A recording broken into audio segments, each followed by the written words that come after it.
So, mapagpalang araw po muli sa atin, sa ating mga makakasama online. Nawa, meron na tayong audio kasi yung nakaraan wala tayong audio. Nawa, meron na tayong audio kasi ayun, clear. Okay, type mo na lang ngayon, O Diyos, Ama naming banal. Ama, maraming salamat po muli sa araw na ito na inyong pinakalob sa amin para kay purin sambahin sa Espiritu at katotohanan. Salamat sa oras ito muli, Ama, na muli makapag-aaral ng inyong salita. Bigyan liwanag po ang aming puso at isipan upang mas lalo namin manamnam ang iyong mga sinasabi para sa aming Panginoon. Salamat muli, Lord. In Jesus' name we pray. Amen. So, recap lang tayo kasi yung last part natin, para din naman sa mga taga-pakinig natin online na wala kasing audio that time. So, fast review lang tayo about sa topic natin about God's sovereignty. So, gaya nga yan, ayaw gumana nung ating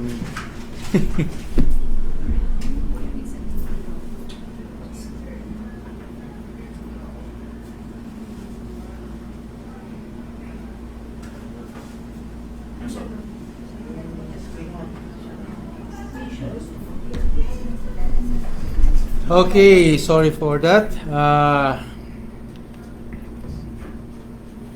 Sana. Click mo lang doon. Okay. Ayaw gumana. Okay.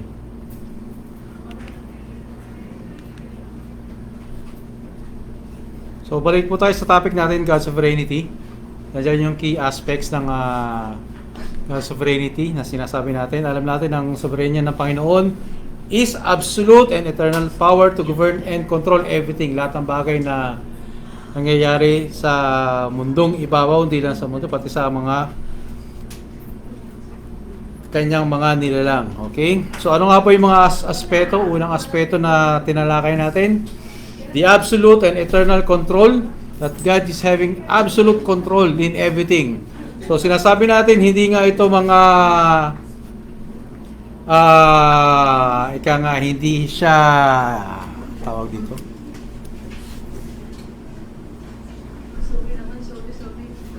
Okay, so hanggang sa pinakamaliit na detalye, sinasabi natin na ang Diyos ay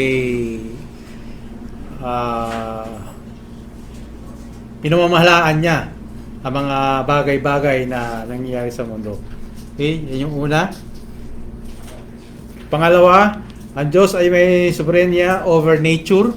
So lahat ng bagyo, calamity man o ano mga nangyayari, pagputok ng bulkan, baha, lahat sinasabi natin ito ay parte ng plano ng Panginoon. Siya ay may control sa mga bagay-bagay na nangyayari sa ating kalikasan. Dahil siya rin ang may likha ng mga ito. Pangatlo, sovereignty over human history. Alam natin na lahat ng mga nangyari sa mga imperyo, mga resulta ng eleksyon, hanggang sa pangunahing pangyayari sa mundo, still God is on top of everything. Then, yung pang-apat, sinasabi, is sovereignty over salvation. Okay, nandiyan yung sinasabi natin na unconditional election, na ang sinasabi, nag-aaral natin na doctrine of grace or tulip. Okay? So, ito nagpapaiba ng mahalagang aspeto ng ating pag-aaral, ang pagkilala na ang pagliligtas ay 100% na gawa ng Diyos at ang tao ay walang parte dito. Okay? 100% ang salvation is coming from God. Okay?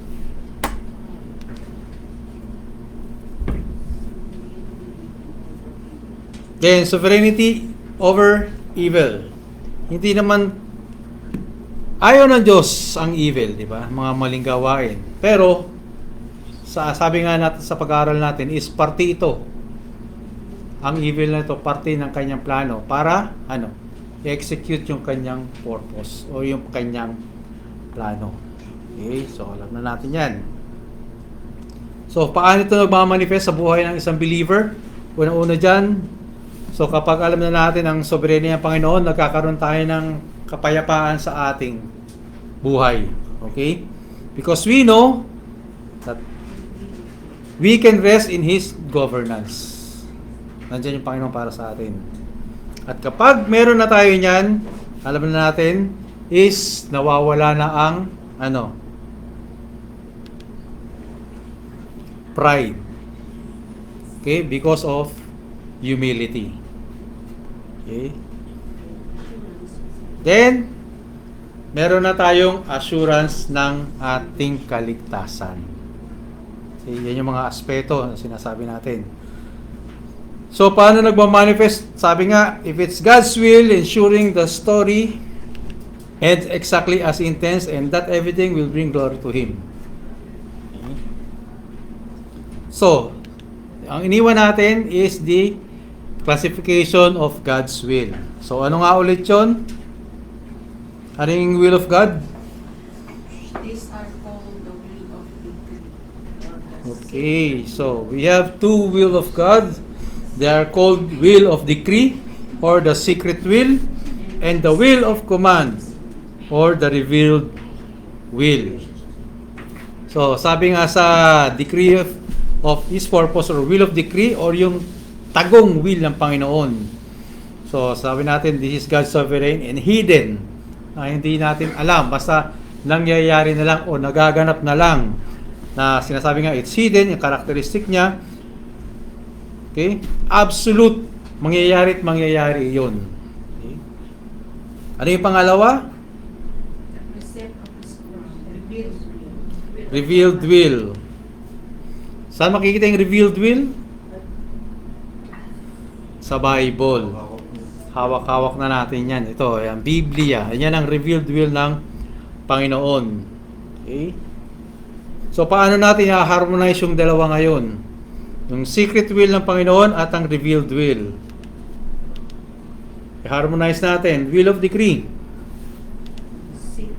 What it is, His master plan. Anong counterpart niya sa revealed will? His commands. Correct. Pangalawa, where it is seen in unfolding events. Saan makikita ang revealed will? That's where the Bible. Bible. Does it happen? Yes. Yes, always. Will of decree. Sa revealed will? No. Bakit hindi nangyayari? Not always. Bakit? Bakit? Kasi ang tao ay sumusuway pa din. Okay?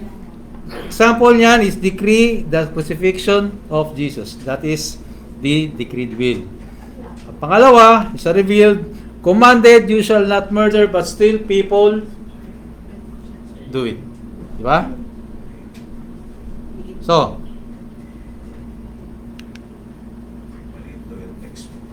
malit ba? Gawin mo puti next time. Sige. Gagawin natin puti na yun. So, the best example nga dyan, yung will of the cross. Na-reveal sa you shall not murder. Murder is wrong and sinful. God hates ang kasalanan, ang evil. Will of decree, God decreed that the evil acts of murdering Jesus would happen. Magaganap at magaganap. So, conclusion, God is never guilty of sin because He hates it and He forbids it.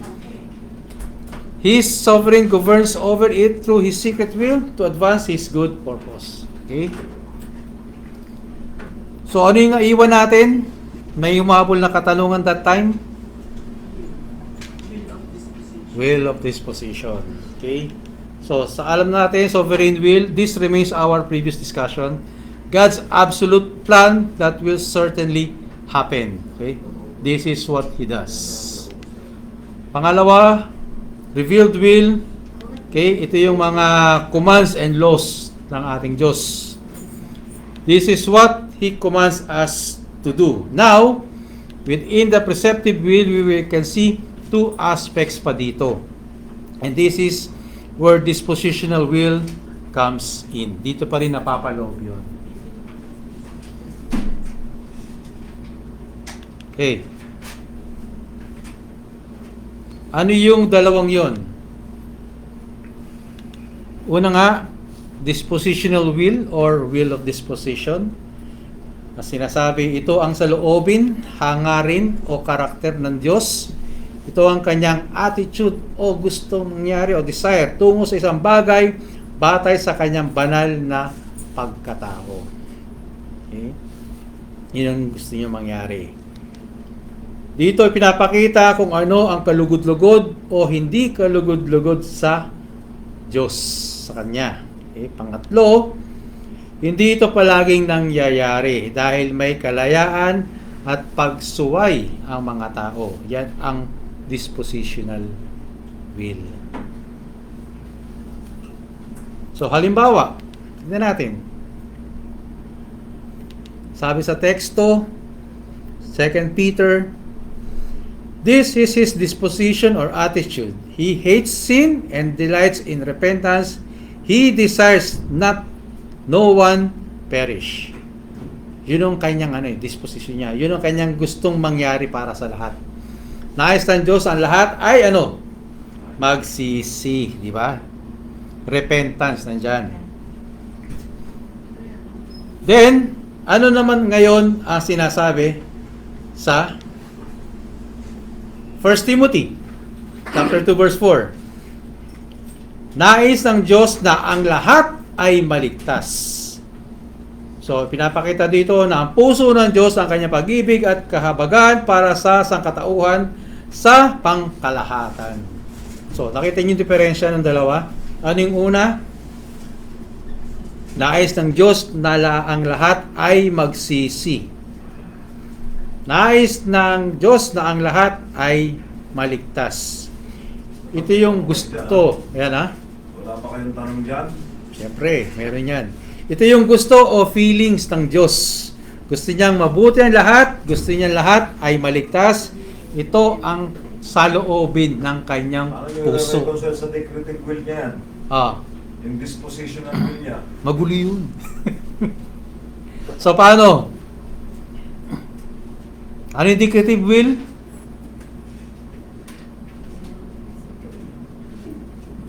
Ano yung decretive will? Absolute Ay, plan. hindi gumawa ng assignment yung mga... Absolute plan. Ano yung nakadecree na mangyari, di ba? Ito yung sekreto ng Diyos na will na mangyayari at mangyayari na. So, paano ngayon i-harmonize yan sa dispositional will ng Panginoon? Kalimutan nyo na, dinaanan natin kanina.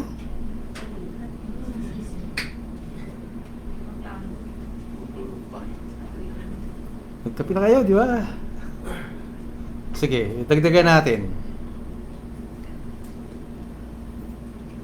Marami magtatanong sa inyo dyan sa labas. Yan. Diba, ang kaligtasan sabi ng Diyos, desire niya. So lahat maliligtas. Pero bakit meron hindi ilagay? Gusto. Mayroong hindi elect, hindi talaga sila. Reconcile yun. Gusto na ng Diyos. Ibig sabihin, desire niya. So will niya yun. Oo. Tapos sabihin niyo lahat hindi maliligtas. Paano yun? Di ba? Dapat So, ganun ang believe tanong din niyo. niya na meron hindi maliligtas. Eh, yung anak lang niya, maliligtas. Kinokontra niya yung sarili niya? Meron din siyang hindi anak. Paano kinokontra niya yung sarili niya? Gusto niya ba? Di ba yung will niya ang nasusunod? So may dispositional will siya. Sabi niya, gusto niya, lahat maligtas. So paano ngayon yun? Bakit hindi niya sinunod yung gusto niya? Kasi tumanggap yung iba eh. Pinili. Wala namang pinili na Wala. sinabi doon eh. Sinabi doon, desire ng Diyos. Lahat, all, to be saved. Na klase ng tao, maitim yun. Huwag muna kayong mag-settle doon sa sinasabi yung eleksyon. Nais ng Masyado Diyos kayong na lahat ano agad eh. ay Hindi Kaso maintindihan nga, ng ibang tao yung klase ng eleksyon tao. nyo eh. Eh, di ba nga lahat makasalanan? Hindi naman nagsisi at tumalima at So, tumanggap, paano mo nga ipapaliwanag yung desire So, niya? hindi Pero sila- sovereign God siya, may desire siya, dapat ma-execute niya yung desire niya. Oo na, ako Yun ang ang- antagonist nyo ha. Ako nyari, hindi ako naniniwala sa eleksyon. Antagonist ako. Eh, desire ng Diyos yan eh. Lahat maligtas eh. Ano sinasabi mong eleksyon? Desire niya, pero hindi niya yun inaano. Ah, hindi, desire. Diyos yun, hindi naman tao yun eh. Hindi, desire nga niya, desire. Hindi naman niya. Kaya nga, gusto kong desire. Kung ikaw may gusto ka, may kapangyarihan ka gusto mong gawin. Eh, Diyos ka eh. Hindi, Tao, binigyan kung pa- tao ka, desire mo lang, hindi Binigyan pwede pa rin ng mag-manifest. tao ng ano eh. Pero Diyos ka eh. Kaya Diyos lang ka. disobedient ang mga tao. Kaya nga, makasalanan. Kaya nga niya binigay si Jesus Christ. Para yun ang maging... O yun, ang ganda pa na sagot ni Sir. Kaya pala dumating si Jesus Christ. Oo, Kasi kaya gusto niya dumating- natin ligtas. Oo, Very good. kay Jesus So lahat Christ. maliligtas kasi dumating si Jesus Christ. Yeah, Hindi amen. lahat. Ang tumanggap, Kasi nga ang malakas na tumanggap ang kay puso ng Jesus tao. Christ. Kumbaga, Kaya papasok yung free will eh. They are Ang different tumanggap kay na. Jesus Christ, yun ang maliligtas at gagawa ng will. Kailangan talaga may antagonist sa ganito. Para at least, Yung all naliliwan men na Ako yung na-encounter yung antagonist sa labas ng pananampalataya nyo. Yung all men dyan, hindi naman tao. All races, hindi naman ano ka mang kulay. Ay hindi, walang ganun. Di ba ganon? Pag sinabing all, lahat yun. Lahat Hindi. all, lahat. Lahat klase na General. all have Ligtas not lahat. necessarily all. General eh. Hindi sila nagsisi. Diba? Sabi nga niya, di ba? Pakikipay nga ulit yung dispositional, kapatid. balik tayo. Para ulit tayong beso ni Cristo, kapatid. Kapatid! Basta ibig pa rin, ang ano pa rin niya, hindi sila. Desire with something based Ano yan? on His holy name. This is God's disposition. Okay? Intention. Hindi sila Sa Tagalogin natin, ito ang saloobin, hangarin o karakter ng Diyos. Ito ang kanyang attitude o desire tungo sa isang bagay, batay sa kanyang banal na pagkatao. Because of His sovereignty. Pinapakita nito kung ano ang kalugod-lugod o hindi kalugod-lugod sa Kanya. Siya pa rin ang may akda. Hindi ito palaging nangyayari dahil may kalayaan at pagsuway ang Ayun. Sinabi na nga eh. Kaya nagpagsuway. So may free will nga yung tao. May disobedience. Hindi ba sinabi ko yung Ayan. Hindi nga So, ibig sabihin, hindi ano? sila, ayaw nila, hindi sila nagsisi, hindi sila So, naniwala. hindi binaliwala ng Diyos ang free will ng tao. Oh yun, mayroon nga silang kalayaan. Para ano. Kalayaan pala sila eh. Paano pala? Ayun, Paano? Unfair yung Diyos. Unfair Kalayaan. Diyos. Magkukonflict. Kalayaan na ano, kung gusto magsisisi ba sila, Alam ko ba, naniniwala alam ko sila ba sa may ginawa ng pinili? Panginoong Jesus. O bakit Hindi pala sila may naniwala pinili? eh. Hindi. Free will yun. Doon yung dilemma. Akala ko ba may pinili? Bakit yun may kalayaan? Antagonist ko ha. May kalayaan pa rin naman. Hindi Paano yan, i-resolve sabi yan? nga hindi nga raw. Eh, paano natin mariresolve ba yung ganun tanong? Iba naman yung free will sa salvation. Iba Eh, yung yung- talaga may free will Ano tayo. naman da? Salvation nga yun for 2 Timothy 2:14 na yun eh. Salvation na yan. Salvation verse yun eh. Desire niya lahat na maligtas. Oh. God desires all people to be saved. So, walang eleksyon. Walang election dyan. Itinuro Kasi din naman niya eh, pinili, oh. na yung magsisisi ang kikilala sa Yun ang saloobin ng ano eh, saloobin ng Diyos. Talagang susunod siya sa kalooban ng Panginoon. Iba rin yun, Ang tama yun. obedience. Oo, yung obedience lang ng tao. Kasi ang Panginoon ay just. Repentance, tsaka Panginoon ay just. Bakit may disobedience? Because Kaya- men are what? Are sinners. Corrupt. Oo. we are all sinners. And once we said we are corrupt, ano tayo? Okay. So, ganyan yung attitude nyo pag may antagonist na naninigaw. So, sisigawan nyo We rin. desire all Paano men. kayo mag-i-explain ng with love? Kunyari, ako yung antagonist nyo, pikon ako, sumisigaw ako, galit ka rin. Paano mo i-explain ng maayos sa kanya, in the biblical sense, biblical basis, na hindi mo siya inaaway at ipinupush mo yung sarili mo lang na teolohiya? How do you present the gospel? Wala, away na yan. Nakita niyo yung karakter nyo, ngayon pa lang nakita niyo yung karakter nyo. Kapag nag-share kayo ng gospel sa kamag-anak nyo at ganyan ang naging attitude parehas ko, patay na kayo, hindi na kayo Ano pa rin, Hindi na kayo ipapahayag pa rin natin yung ano, yung gospel Para bang Yung pinatuloy design, pare sa yung manok. Panginoon. Ganun yun. Yung Parang pinatuloy sinasabi pare sa- sa Ayaw ko yung si Dolores, naninigaw yan. Walang pag-ibig yan sa Pwede pag-share ng naman gospel. siya basta sabihin. Yun yun, di ba? Yun yun, di ba? Para yung palay, binito sa manok, siyempre magugulit yung manok. Never mind sa boses ko. Don't judge me what you see na. Hindi, example lang. Sample lang. Example lang. Wala tayong tutukan na ano. Wala tayong Masyado naman sensitive. Inaaral natin yung character natin, how to present the gospel, no? Kasi marami talagang antagonist na sinasabi na lahat daw ay maliligtas. dinidiscuss natin dito yung decretive at dispositional will ng Diyos. No? Doon lalo. Ang dalawang yan, parallel yan. That is his both character. Character niya yan.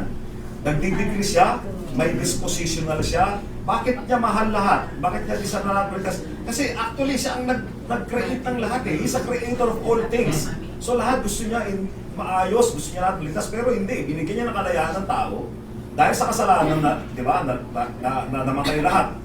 So, yung ba, decree niya ba yung namatay lahat sa kasalanan? Yes! Yes. Diba? Pero desire niya rin lahat na maligtas. Yes, di ba? Kasi Yes. yun ang kanyang decree. Yes. Pero hindi niya namili siya dahil yun din ang decree niya. Yes. So desire niya, pero dinikree niya na hindi lahat maliligtas. Nakakalimutan. Kailangan may reconcile yung disposition niya na siya is God is love, na lahat minahal niya dahil lahat kinreate niya, pero dahil sa kasalanan, dahil lagi pa rin tayo papasok natin yung kasalanan. Kung saan namatay, no? Namatay yung spirito natin at dinikri niya na lahat tayo pumunta ng impyerno. Lahat dinidikri niya yun. Kahit yung pagpunta mo sa impyerno, dinikri niya yun. Pero dinikri niya rin na siya ay mamili lang na kailangan na i-regenerate siya na kanyang mga pinili upang maligtas.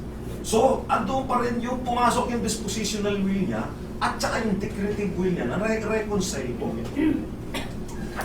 Di ba? Bakit siya ang dispositional will niya is palaging merong, di ba, yung pinag-aaralan natin yung covenant, di ba? Di ba disposition yun? Meron siyang mga command. That is his disposition.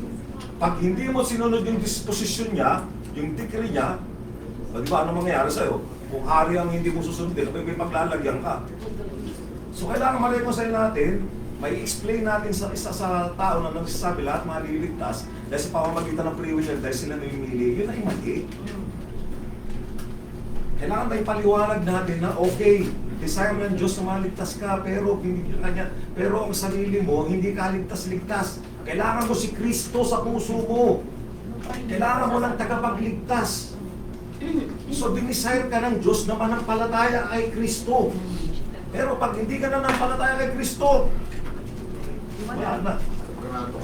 So, ganun natin i-explain with pag-ibig sa kanila. Kailangan Christ-centered ang pag-explain nyo ng gospel. Kayo centric. Okay? Okay? Nagets nyo? Gets. So, always, pagka i-ano nyo pa rin, huwag nyo pa rin, part ng basis nyo, is yung alam natin na sino ang director ng buhay natin. Na-cover natin previously that we are in a what? In a movie na ang Diyos ang may director ng lahat ng bagay na nangyayari. Kung anong gusto mangyari ending ng Diyos o ng director, yun ang magaganap. Sa Hebrew, Jotor, Diba? Okay, so, paano talaga? Medyo titignan natin sa pag-aaral ng will ng Panginoon. Malalaman natin. Okay? Hindi naman ganun kadali na sa isang upuan is malalaman lahat. Progressive. May progress yan. Okay? So, yung pangalawa, ano yung pangalawa? Yun, tignan natin yan, preceptive will or yung will of command ng Panginoon. So, ito naman ang particular na command or utos ng Diyos. Okay? Na inuutos niya bilang ebidensya ng kanyang dispositional will. So, kanina, di ba, part ng yung preceptive, also preceptive part pa rin ng kanyang aspeto. Ito yung mga bagay na kanyang pinapagawa para sa atin. Will of command. So mga halimbawa, para mas maliwanagan pa tayo. Repent and believe in the gospel. Sabi nga, magsisi kayo at maniwala sa Ebanghelyo, ito ang utos. Okay, na sumasalamin sa kanyang disposisyon na nais niyang magsisi ang lahat. Okay? Nawa, magkaroon tayo ng kaliwanagan sa mga halimbawa na to. Then, sabi, huwag kang papatay. Ito ang utos na sumasalamin sa kanyang disposisyon na kinamumuhian niya ang pagkitil ng buhay. Okay? Ito yung mga instructions o mga dapat gawin na direktang nakabase sa kanyang disposisyon, sa kanyang saloobin, sa kanyang gusto. Ito yung nakapalaman doon. So, paano natin ngayon marerelate yung mga examples na yon? So, repentance and salvation ang issue natin. Okay?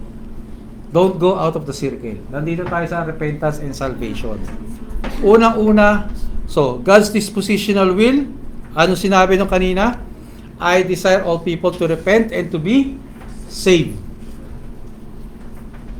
Ito yung, His true disposition and intention ng Diyos. Okay? Ano ang sumusuportang verses dyan? 1 Timothy chapter 2 verses 3 to 4. Sabi nga, this is good and acceptable in the sight of God our Savior, who desires all men to be saved and to come to the knowledge of the truth. 1 Timothy chapter 2 verse 3 to 4. And last is Ezekiel chapter 33 verse 11. Ang sabi, say to them, as I live, declares the Lord God, I take no pleasure in the death of the wicked, but rather the wicked turn from his way and live. Turn back from your evil ways. Why then will you die, O house of Israel? Yan yung support ng 2 Peter chapter 3 verse 9. God's preceptive will or will His command. Therefore, repent. Acts chapter 17 verse 30. Sabi, this is the response He commands from people which aligns with His disposition. Ito na yung para maging masunod yung kagustuhan ng Panginoon, yung disposition niya, is yun ang inuutos niya ngayon sa atin. Yung command niya na dapat natin i-execute. Anong supporting ng Acts chapter 17 verse 30? Nandiyan yung Mark chapter 1 verse 15. Ang sabi, ang panahon ay natupad na at ang kaharian ng Diyos ay malapit na. Magsisi kayo at maniwala sa Ebanghelyo. Ito yung mga kanyang ipinag-uutos.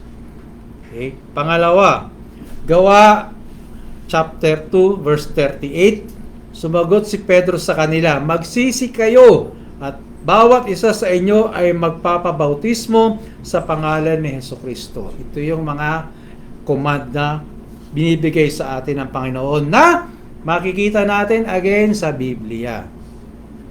Then, 1 chapter 3, verse 23. Ito ang kanyang utos na manalig tayo sa pangalan ng kanyang anak na si Jesucristo. So, may command tayo na dapat nating i-execute to comply with God's disposition. Kung hindi tayo magko-comply, basically, we fail sa disposition ng Panginoon.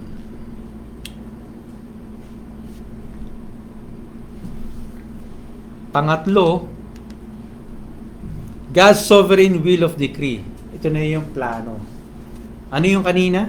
Yung dalawa? His heart, His command, now, His plan. So, anong plano ng Panginoon? In His sovereign wisdom, He decreed to effectually call and give a new heart to the elect so that they truly repent and believe. Sabi nga is sa John chapter 6 verse 37, lahat ng ibinigay sa akin ng Ama ay paparito sa akin at ang lumalapit sa akin ay hindi ko itataboy. Ito yung plano. Okay? John chapter 6 verse 44, walang taong makakalapit sa akin maliban na ang Ama nagsugo sa akin ang magdala sa Kanya. Gawa chapter 13 verse 48, at nang marinig ito ng mga hintil, nagalak sila at niluwalhati ang salita ng Panginoon at sumasampalataya ang lahat ng mga itinalaga para sa buhay na walang hanggan. Roma chapter 8 verse 30, at ang mga itinaga niya ang kanyang tinawag din naman, at ang mga tinawag niya ay kanyang inaringganap din naman, at ang mga inaringganap ay kanyang niwalhati din naman. Ezekiel chapter 36 verse 26. Bibigyan ko kayo ng bagong puso at maglalagay ako ng bagong espiritu sa inyo. Aalisin ko sa inyo ang pusong bato at bibigyan ko kayo ng pusong laman. So lahat ng verse na yan is part ng plano sa atin ng Panginoon. This is what certainly happened and accomplishes His ultimate purpose. So, alam na natin yung plano niya.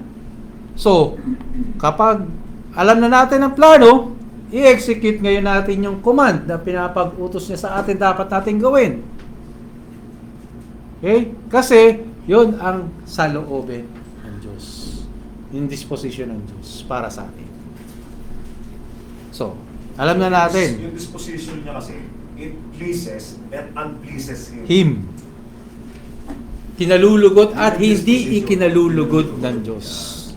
Kasi he Okay.